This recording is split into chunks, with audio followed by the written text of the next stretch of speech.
Welcome back, guys. Today I'm taking this Ikea Rast drawer and turning it into a beautiful nightstand. If you're interested, keep watching. So I fully built my drawers first, the entire dressers. I built them, and now I'm going to add some trim. I went and got some lattice from Home Depot and had them cut to size, and I'm just using some basic wood glue. I actually got this wood glue at the Dollar Tree. For all the specs and everything, I will put that in the description box. But for the trim, you just want to make sure that you are lining it up even and equal with the edges of the drawers. I go straight flush to the edge of the drawers and they still close perfectly. Now, some of the shorter pieces, they didn't go exactly flush top to bottom, but don't worry about that. I got some wood filler from the Dollar Tree and I'm just gonna go ahead and fill in those spaces. Now the wood filler is dry. I actually overdid it with the wood filler. That was my first time using it, so I had to go back in with the major sander to get it sanded down. But basically with the wood filler, you just want to fill the holes. You don't want the wood filler to be on the outside of the holes. I learned that from the first time, and so my second dresser looks better.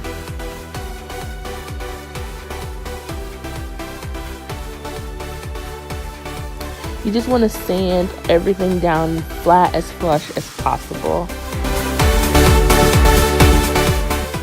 Now onto the painting. I did prime this first because I wanted it to look like a professional paint. Like, I didn't want you to see the wood through it. So I did go ahead and prime it first. I'm using a foam roller because it gives it a more smooth finish. Brushes leave the brush strokes, and I didn't want that in the paint, so I did use that. And I'm also using the Bullseye, I think the No Sanding Necessary primer. So while the primer is drying, I went ahead and stained the woods, the 1x4 pieces that I put on top. I don't remember what the 1x4 pieces I cut them down to, but again, I will put that in the description box. And I'm using a dark walnut stain on there, and I just think it came out perfect. It, like, oh my gosh, staining, guys, I want to stain like everything now. It's so freaking easy, so freaking beautiful after you do it. And I think the tops cost me like $3 or $4. So I don't know what happened to my footage from painting the over the primer, but anywho, you just paint it like I did the primer. And I used antique white from Color Place, I think, at Walmart. It was like $7 for the can, and I had enough to do everything in my bedroom.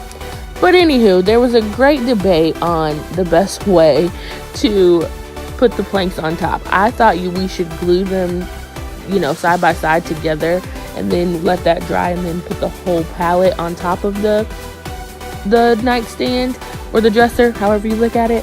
But my husband thought that you should do it individually, so that's how he did his. Me personally, when he was gone to work the next day, and I had to finish it by myself, I glued the planks together, as you can see, and then I put it all on top. After the glue dried, I took some nails and hammered into each plank on the side of the dresser. But just be careful, because the side of the dresser isn't very wide and you don't want it to go through the side. And then I finished the entire thing with 2 coats of polyacrylic. I also stained the knobs. So this is the finished product. I hope you guys really like it. I hope you guys want to recreate it. It was very, very simple. It was under $40 for each one, and I just really fell in love with these nightstands. Go ahead and give this video a thumbs up if you enjoyed, and I will see you guys next time. Bye.